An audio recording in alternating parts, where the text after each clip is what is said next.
One look and I knew iba na. Malagit, tumigit ang tingin ng mata. One smile, iba nang ibig sabihin.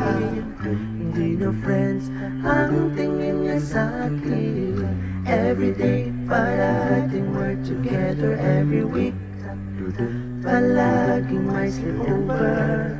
Ang tawag niya sa mami ko ay tita.